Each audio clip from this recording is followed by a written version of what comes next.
창세기 강해 지난 시간에 이어서 두 번째 시간 당신은 하나님의 존귀한 사람입니다 라는 제목으로 하나님 말씀 함께 나누겠습니다. 지난주에 제가 신문을 보는 가운데 한국판 한국면의 기사 가운데 타이틀이 이런 게 있었어요. 전 정부의 핵심 정책이 인간 중심이었는데 이번 정부는 사람 중심으로 바뀌었다고, 그게 핵심이라고 그렇게 소개를 했습니다. 그러면서 이제 인간 중심하고 사람 중심은 뭐가 다른 거냐, 그런 내용인 것 같은데, 뭐가 다른 것 같아요? 저는 그 정책에 대해서 제가 지금 이렇게 소개하려는 게 아니라, 당연히 나라와 정부는 그 나라의 사람들과 국민들을 위한 정책을 최우선순위로 펼 수밖에 없습니다. 그것이 모든 세상 나라 지도자들의 관심입니다. 그런데 세상은 거기까지만 봅니다. 거기까지만 생각해요. 하지만 사람을 위해서는 사람만 보면 안 됩니다. 더 큰 걸 봐야 돼요. 때로는 사람을 위한다고 하면서 사람을 불행하게 하는 그런 결정과 선택도 너무나 많습니다. 그래서 사람을 위한다 그러면 그럼 사람은 무엇인지, 사람의 목적, 사람의 의미, 가치, 이런 질문들을 해야 돼요. 신앙적이고 철학적인 질문들을 하고 답을 얻어야 진짜 사람을 위해서 하는 게 뭔지를 우리는 찾게 됩니다. 그래서 종교개혁자 존 칼빈은 말하기를 하나님께 대한 지식이 없이는 인간에 대한 지식도 가질 수 없다고 말했습니다. 이 말이 무슨 말인지를 우리는 알아야 됩니다. 인간을 알려면 하나님을 알아야 됩니다. 우리가 반드시 하나님을 알아야 되는, 하나님을 만나야 되는 이유는 뭐냐면 나에 대해서 알기 위해서, 우리가 누구인지를 알기 위해서 그렇습니다. 하나님 모르고 하나님 부인하고 외면하면서 사람 중심, 인간 중심을 외치는 것을 성경은 죄라고 말하는 것입니다. 자, 그러면 하나님에게 우리는 도대체 어떠한 존재일까요? 지난 시간에 그런 말씀 나눴어요. 우리 하나님은 세상을 말씀으로 6일 동안 창조하시고 마지막 날 마지막 작품으로 인간을 창조하셨습니다. 이 뜻은 인간이 덜 중요해서가 아니라 가장 중요하기 때문에, 창조의 목적, 창조의 의미를 사람에게 맞추고 있기 때문에 사람을 가장 마지막에 창조했다고 제가 말씀을 드렸습니다. 마치 결혼식의 주인공은 마지막 등장하는 신부에게 있는 것하고 같은 거예요. 그게 주인공이에요. 여러분, 인간은 동물하고 같지 않습니다. 인간은 원숭이가 진화된 것도 아닙니다. 인간은 하나님이 가장 존귀하게 만드신 존재입니다. 그걸 알아야 됩니다. 이사야 32장 8절 말씀을 보니까 시작. 존귀한 자는 존귀한 일을 계획하나니 그는 항상 존귀한 일에 서리라. 자, 존귀한 자가 돼야 존귀한 일을 계획하고 그렇게 살아가는 거예요. 내가 존귀하니까 그런 삶을 살아가는 겁니다. 하나님은 우리를 존귀하게 창조하셨습니다. 인간이 존귀한 또 하나의 증거는 다른 피조물은 그 종류대로 만드셨지만 인간은 하나님의 형상으로 만들었다는 것입니다. 자, 27절 말씀 시작. 하나님이 자기 형상 곧 하나님의 형상대로 사람을 창조하시되 남자와 여자를 창조하시고, 자, 여기서 형상이라고 하는 것은 외모를 말하는 것이 아니라 하나님의 성품과 특징을 말하는 겁니다. 다시 말하면 우리 안에 하나님 같은 것이 있다는 거예요. 지금은 우리 죄 때문에 많이 오염되어 있고 많이 찌그러져 있지만 원래 우리를 만들 때 우리 안에 하나님 같은 것, 하나님 닮은 것들이 많았습니다. 그러므로 인간을 가장 인간답게 하기 위해서는 우리 안에 하나님의 형상, 그 하나님 같은 그 모습을 회복해야 돼요. 그러면 우리를 통해서 하나님의 모습이 나타나고 그 모습이 나타날 때 우리의 모습이 가장 아름다워지는 것입니다. 자, 그러면 어떻게 우리가 하나님의 형상을 회복할 수가 있을까요? 어떻게 해야 인간이 가장 인간답고 그리고 하나님처럼 존귀한 삶을 살아갈 수가 있을까요? 자, 첫째는 하나님과 교제해야 됩니다. 우리는 하나님과 교제해야 돼요. 우리가 하나님의 형상으로 만들어졌다고 하는 것은 하나님이 교제할 수 있는 존재로 우리 인간을 만들었다는 거예요. 우리는 하나님과 교제할 수 있는 능력을 받았습니다. 이 부분은 2장에서도 이야기를 하겠지만 세상의 피조물 가운데 인간만이 하나님과 교제할 수가 있습니다. 먼저 우리 하나님이 스스로 교제하는 분이에요. 하나님은 그 본질이 교제입니다. 26절 말씀 보면 26절 시작. 하나님이 이르시되 우리의 형상을 따라 우리의 모양대로 우리가 사람을 만들고, 여기까지 보니까 우리의 형상을 따라 우리의 모양대로 사람을 만들었다. 여기서 우리가 누구라 그랬죠? 하나님입니다. 나라고 이야기하지 않고 우리라고 이야기한 이유가 있어요. 우리 하나님은 한 분이 아니라 성부, 성자, 성령님이 함께 존재하시는 분입니다. 서로 다른 인격과 능력을 가지고 계신 분이 한 분으로 존재해요. 이것이 성경이 소개하는 하나님입니다.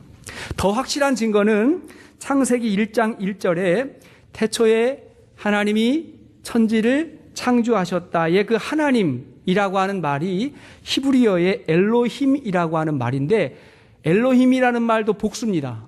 쉽게 말하면 하나님들이 천지를 창조했다. 복수인데 중요한 것은, 재밌는 건 뭐냐면 이 단어는 복수지만 단수 취급을 하는 그런 아주 독특한 단어입니다. 역시 삼위일체 하나님을 소개하는 겁니다. 이 삼위일체를 존재로 설명하려면 아주 힘들어져요. 그러나 의미로 설명하면 아주 분명해지는데, 하나님은 공동체로 함께 존재하시면서 서로 소통하시고 교제하시는 분이라는 거예요. 자, 그런 하나님이 그 하나님의 교제의 대상으로 또 인간을 창조하신 거예요. 하나님의 사랑받는 대상으로 저와 여러분들을 하나님이 창조하셨습니다. 그렇기에 우리는 그 하나님하고 어떻게 해야 돼요? 교제해야 되는 거예요. 함께 해야 되는 거예요. 하나님을 닮기 위해서는 우리가 그 하나님하고 교제해야 됩니다. 함께 해야 돼요.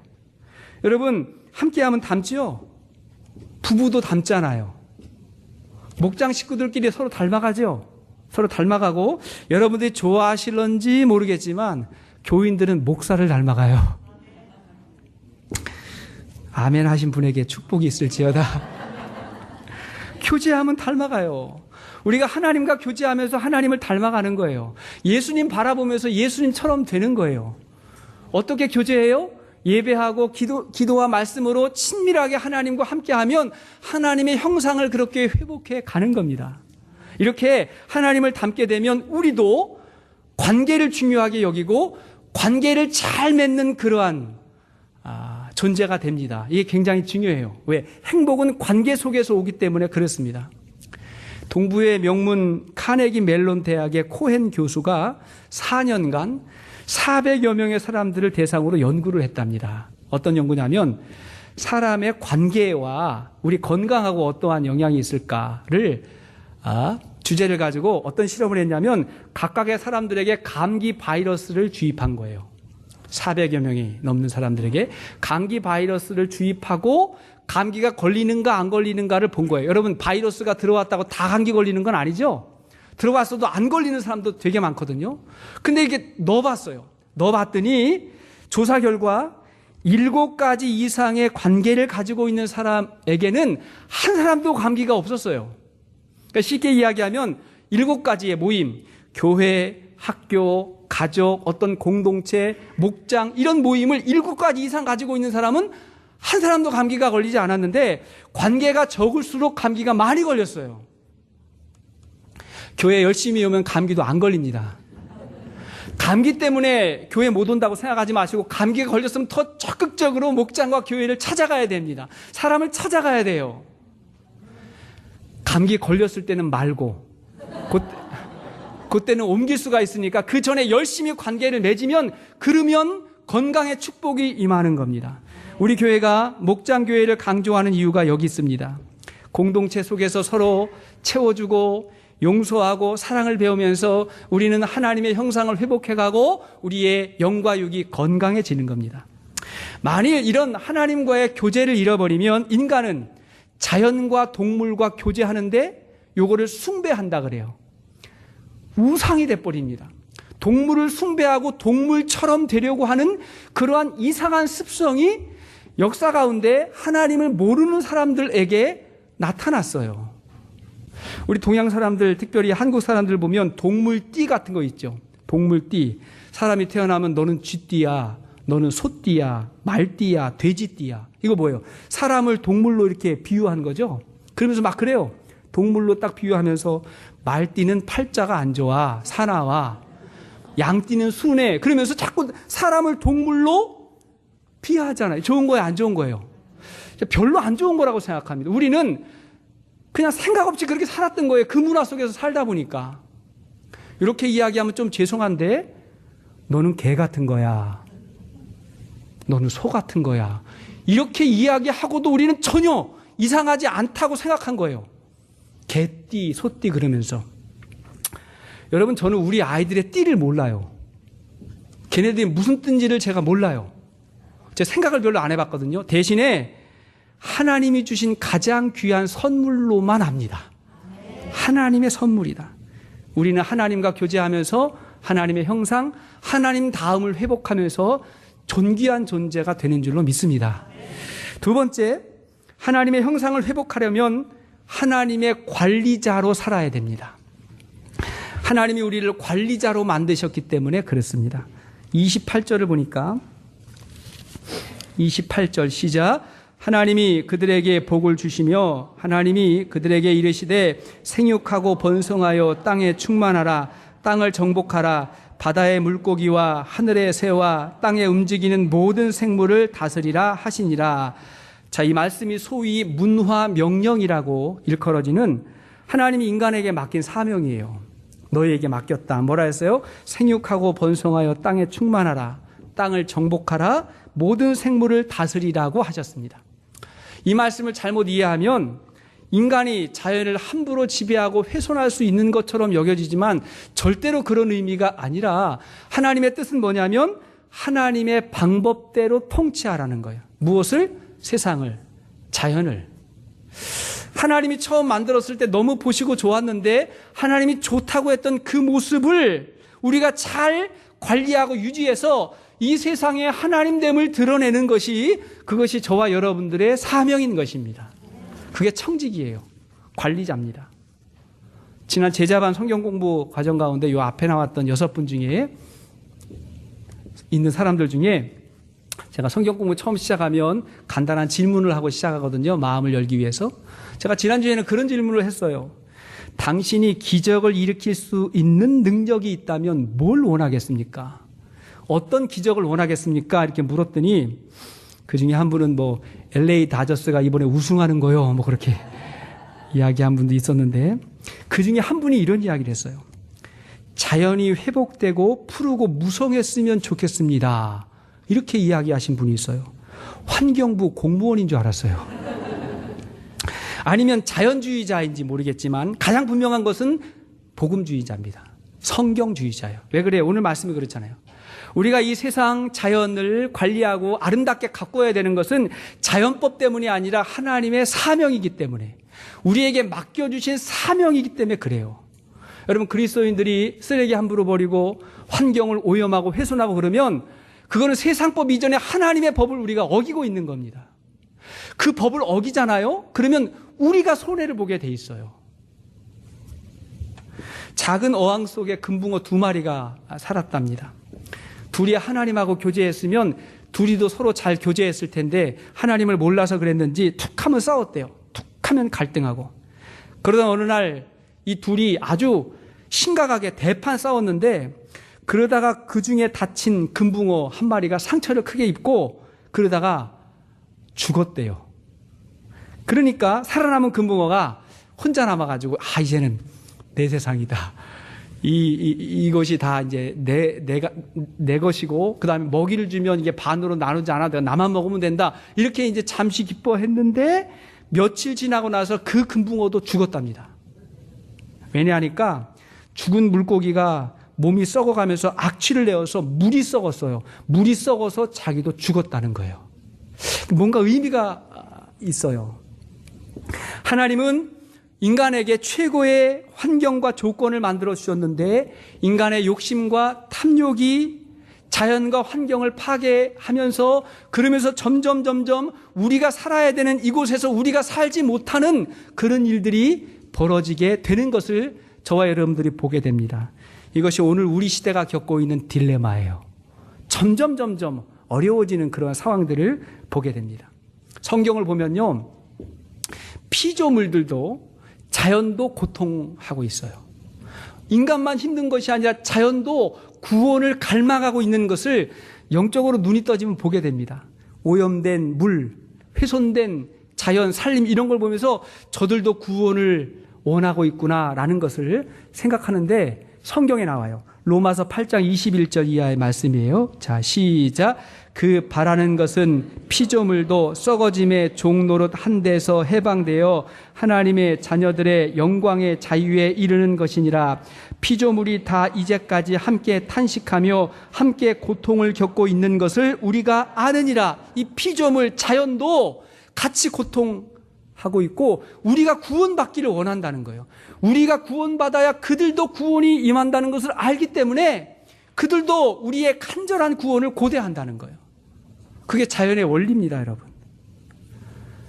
자연관리, 환경관리가 웬 말이냐? 이게 너무 큰 문제라고 생각이 되신다면 가정관리해야 됩니다. 가정도 하나님께서 우리에게 맡겨주신 하나님의 것이고 우리가 주인 노릇하고 있지만 진짜 주인은 하나님이십니다. 이걸 알아야 돼요. 27절의 말씀을 보면 하나님이 사람을 창조하시되 남자와 여자를 창조하시고 그랬죠. 하나님이 창조하실 때는 남자와 여자가 차별이 없이 서로가 한 몸이었습니다. 차별이 없었어요. 그런데 죄가 들어오면서 인간에게 죄가 생기면서 힘이 있는 쪽이 힘이 없는 쪽을 억압하고 착취하는 일들이 빈번히 벌어지게 되었습니다. 대부분의 역사 가운데 힘이 있는 쪽이 어디였어요? 왜 대답을 못하세요? 역사를 보면 힘이 있는 쪽이 남자였거든요. 남자가 억압하고 착취하고 이런 일들이 굉장히 많았는데 요즘에 보면 또 그렇지도 않은 것 같아요. 그 반대 현상도 굉장히 많이 나타나고 있는 것을 우리가 보게 됩니다.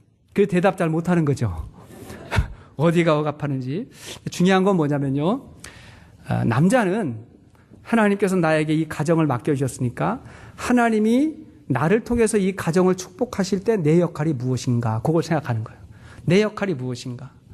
여자들은 또 자녀들 양육하고 가정을 이끌어가면서 하나님이 우리 가정을 이끌어 가실 때 그럼 내 역할은 뭐냐.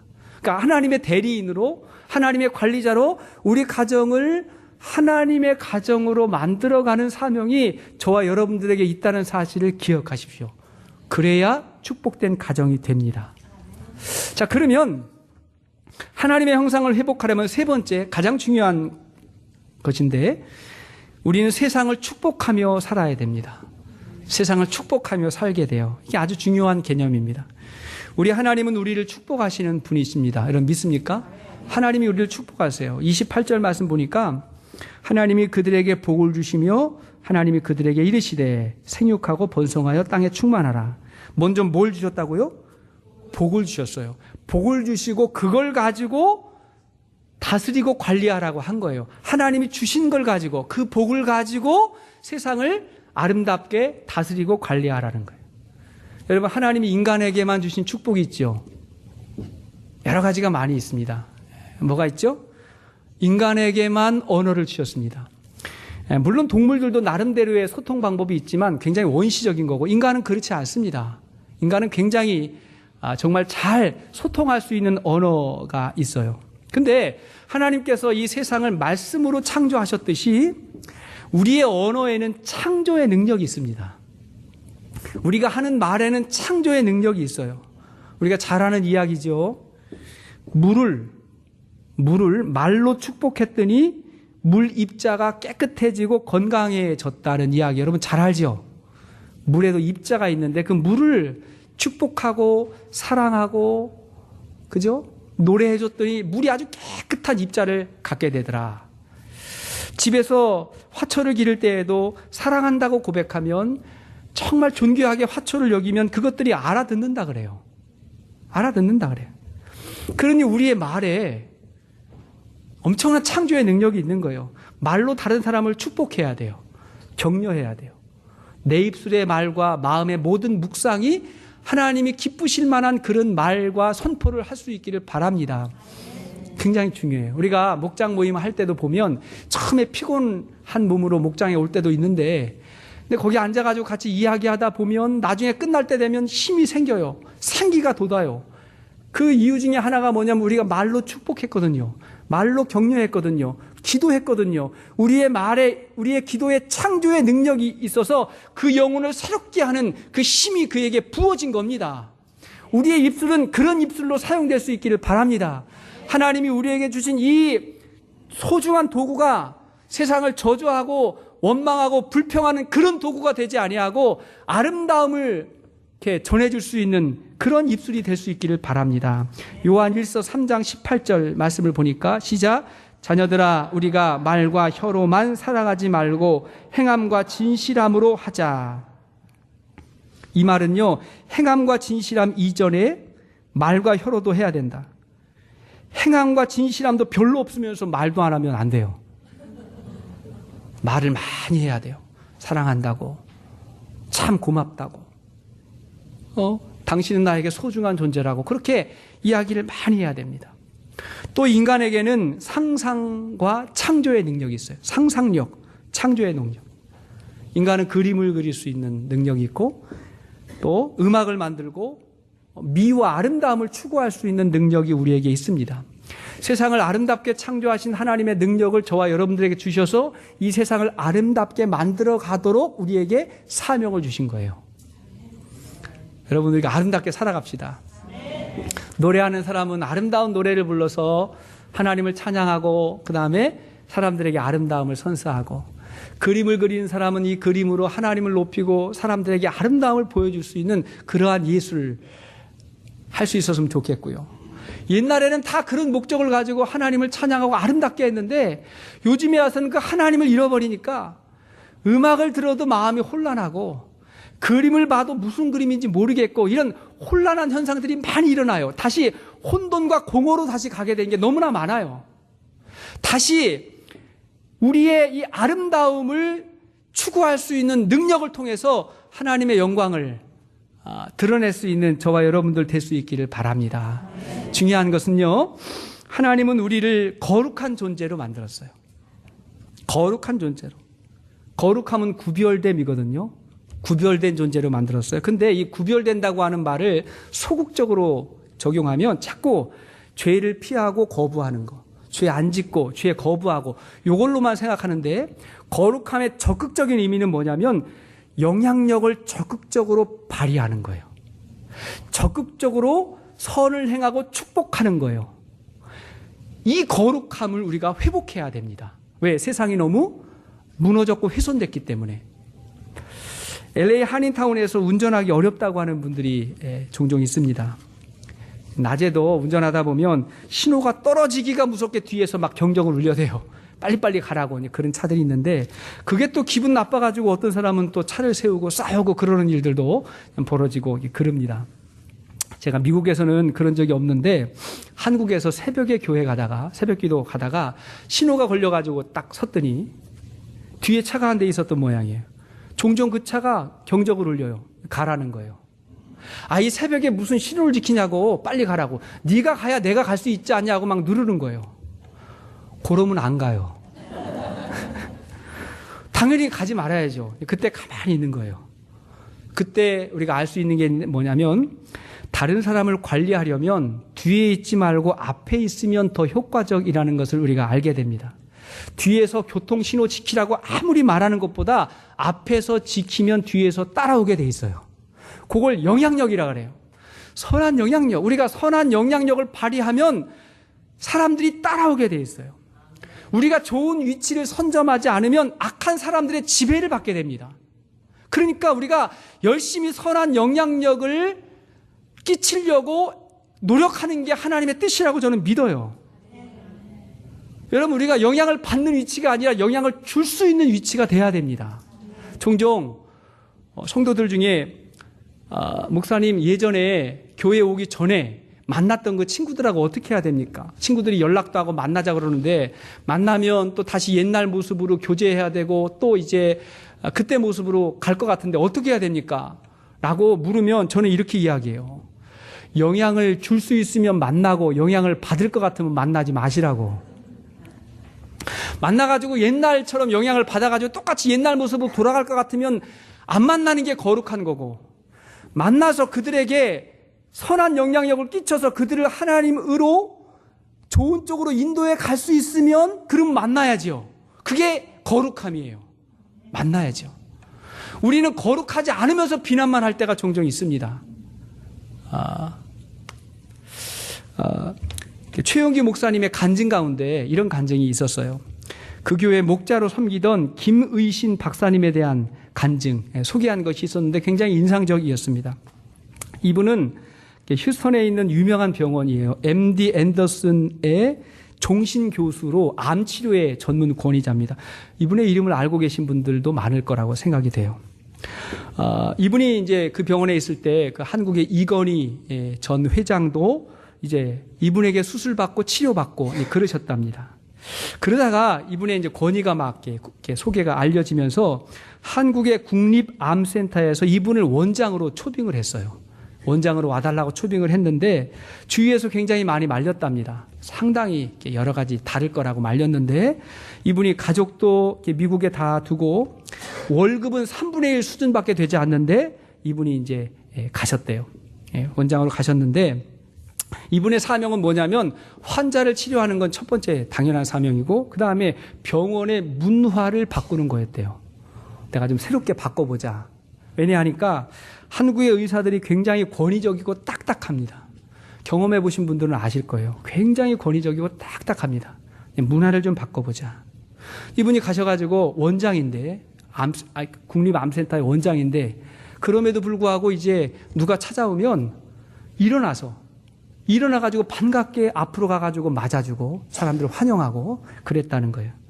환자들하고 상담을 해야 되는데 환자들이 얼마나 마음이 급합니까? 근데 너무 환자가 많으니까 조금밖에 시간이 허락이 안 되는 거예요. 그래가지고 가만 봤더니 환자들의 질문이 거의 비슷하대요. 거의 질문이 비슷하대요. 근데 똑같은 이야기를 이 사람 하니까 시스템을 바꿔가지고 목장 모임을 한 거예요. 거기서 환자들을 같이 불러가지고 이 사람이 질문을 하면 말해주다가 보면 이 사람 문제도 해결되게 되고 여러 사람들을 한꺼번에 이제 인터뷰하고 상담하는 그런 시스템으로 바꿔버리고 그 다음에 원장임에도 불구하고 야간 진찰을 직접 하면서 학생들을 막 가르쳐주고 그렇게 이제 했더니 처음에 욕도 많이 먹었대요.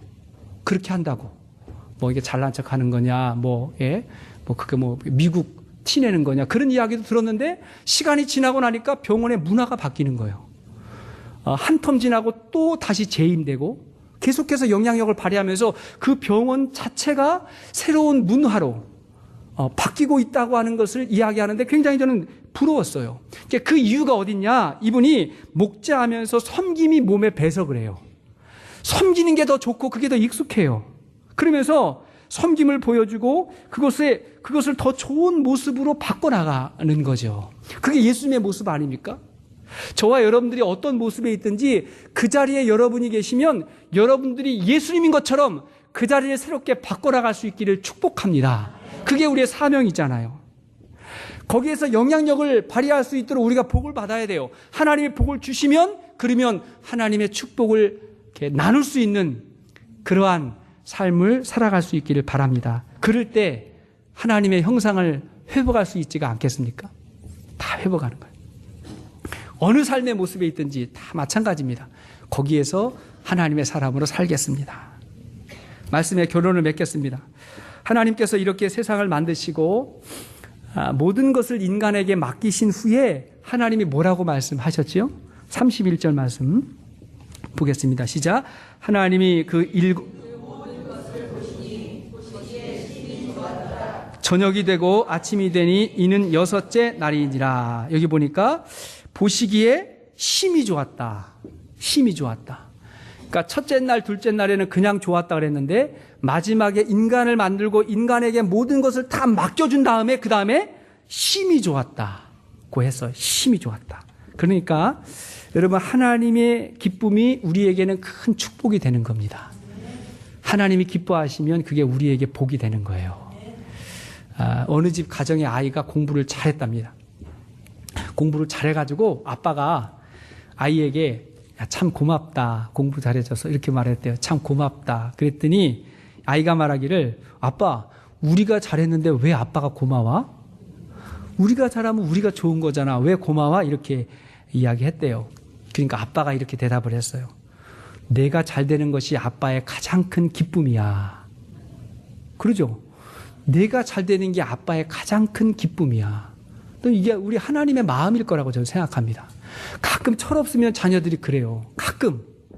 아니 인생이 내 인생인데 왜 참관을 하세요? 내가 하는 거잖아. 내가 사는 거잖아요. 내 인생이잖아요.